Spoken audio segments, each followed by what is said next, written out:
This is the double berry KushMints.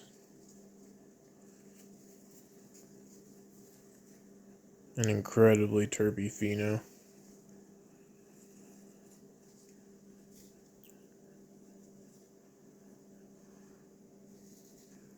We're going to open her up. So we're going to remove some of these leaves.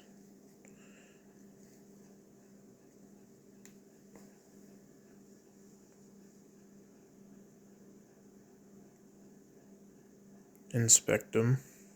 Make sure there's nothing wrong, no bugs.